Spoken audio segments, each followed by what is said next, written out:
देख लीजिए मार्क्स आपका 75 नंबर का रहेगा। टोटल क्वेश्चन आपके रहेंगे यहाँ पर 23 और टाइम आपका 3 घंटे रहने वाला है। और आप यहाँ पढ़ लीजिए कक्षा 9वीं अर्धवार्षिक परीक्षा 2024-25 मैथमेटिक्स, ठीक है, स्टैंडर्ड बेसिक। और साथ ही आप यहाँ पर देख लीजिए हिंदी इंग्लिश वर्जन दोनों में आपका रहने वाला है यहाँ पर गणित विषय का पेपर। तो आपके यहाँ पर निर्देश आते तो आप निर्देश पढ़ लीजिएगा। तो चलिए स्टूडेंट जो आपके यहाँ पर गणित विषय का पेपर है तो वो हम यहाँ पर देख लेते हैं, ठीक है। तो आपको इस वीडियो को पूरा यहाँ पर ध्यान से देखना है। तो आप यहाँ पर देख लीजिए पहले तो आपके यहाँ पर आते हैं सही विकल्प जो कि आपके 6 नंबर के रहेंगे। तो आपको यहाँ पर ध्यान से देखना, इस वीडियो को आपको यहाँ पर थोड़ा जूम करके दिखाते हैं जिससे आप यहाँ पर अच्छी तरह से देख पाएंगे, ठीक है। तो आप यहाँ पर देख लीजिए पहले तो आपके यहाँ पर 6 नंबर के आते हैं सही विकल्प। तो आप यहाँ पर देख लीजिए पहला आता है, तो स्टूडेंट आपका पहला आता है सही विकल्प, ठीक है। सही विकल्प का चयन करके 6 नंबर के रहेंगे। तो पहला आता है समीकरण, ठीक है, 5y-2x बराबर 3 का एक अद्वितीय हल है और बाता केवल 2 हल है और 7 आपका अपरिमित रूप से अनेक हल है और दाता कोई हल नहीं है।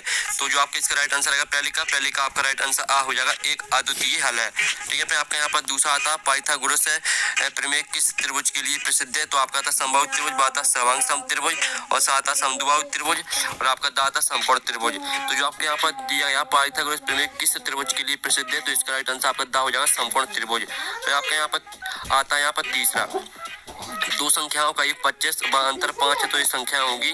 तो आपका था 15-20 और बाता 20-5 और आपका 7 13-12 और दाता 30-5। तो जो आपके यहाँ पर दिया है दो संख्याओं का योग 25 और अंतर 5 है तो ये संख्या होगी।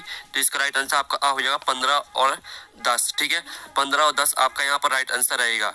फिर आपके यहाँ पर चौथा आता है समीकरण 2x + 3y बराबर k में यदि x बराबर 2 तो y बराबर 1 तो k का मान आपको निकालना है, ठीक है। तो k का मान आपको किस तरह निकालना है, जो आपका x का मान 2 दिया गया है वो आपको यहाँ पर x की जगह पर आपको 2 रख देना है, ठीक है।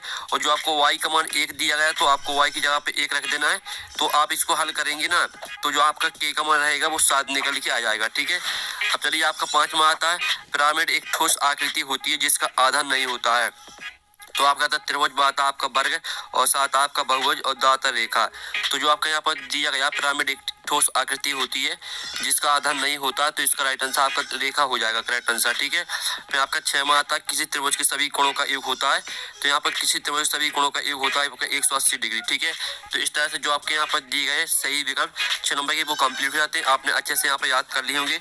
और साथ ही यहाँ पर इंग्लिश से मीडियम के स्टूडेंट देख लीजिए, जिस तरह से हमने यहाँ पर हिंदी मीडियम के स्टूडेंट के लिए आंसर बताए तो उसी तरह से आपको यहाँ पर याद करना है, ठीक है। और साथ ही आप यहाँ पर देख लीजिए इस साइड भी आपके दिए तो यहाँ पे इंग्लिश से मीडियम के स्टूडेंट देख लीजिए। अब चलिए आपका प्रश्न यहाँ पर 2 आता है रिक्त स्थान की पूर्ति कर लिखिए, जो कि आपके यहाँ पर 6 नंबर के रहने वाले हैं।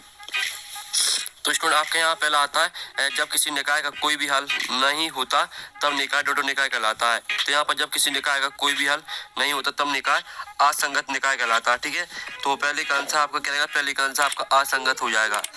तो आप यहाँ पर देख लीजिए असंगत आपका यहाँ पर पहले का आंसर रहेगा। फिर आपका जो यहाँ पर दूसरा आता है गोले का आयतन डोडो होता है। तो यहाँ पर गोले का आयतन होता है आपका 4/3 पाई r की घात 3, ठीक है। ये आपका होता है गोले का आयतन का सूत्र। फिर जो आपका यहाँ पर दिया बिंदु 7-6 की कोटि का मान है। तो जो आपके यहाँ पर कोटि का मान रहेगा इसमें वो आपका -6 हो जाएगा, ठीक है। ये आपका भुज का मान है और ये आपका कोटि का मान है, ठीक है। तो आपका कोटि का मान -6 रहेगा। फिर आपका आता है 2 चरणों वाले रैखिक समीकरण का आलेख डॉट एक समीकरण होता है। तो यहाँ पर 2 चरणों वाले रैखिक समीकरण का आलेख एक सरल रेखा होता है, ठीक है। तो आपका इसका आंसर रहेगा सरल आलेख, ठीक है। इसका आंसर आपका यहाँ पर सरल आलेख राइट आंसर रहेगा, ठीक है, सरल आलेख। तो अच्छी तरह से याद कर लीजिएगा, ठीक है। आप यहाँ पर देख लीजिए 2 चरणों वाले रैखिक समीकरण का आलेख सरल आलेख एक समीकरण होता है। फिर आपका दूसरा आता है एक त्रिभुज के तीनों अंतःकोणों का योग डोडो होता है। तो यहाँ पे एक त्रिभुज के तीनों अंतःकोणों का योग होता है आपका 180 डिग्री, ठीक है, 180 डिग्री आपका इसका राइट आंसर रहेगा। फिर आपका आता है समान भुजाओं वाले 2 वर्ग डोडो होते हैं। तो यहाँ पर समान भुजाओं वाले 2 वर्ग होते हैं आपके समरूप, ठीक है। तो इसका आंसर आपका यहाँ पर समरूप हो जाएगा, ठीक है, समरूप आपका यहाँ पर राइट आंसर रहेगा। तो इस तरह से जो आपके रिक्त स्थान है वो कंप्लीट हो जाते हैं। आपने यहाँ पर अच्छे से देख लिए होंगे, ठीक है।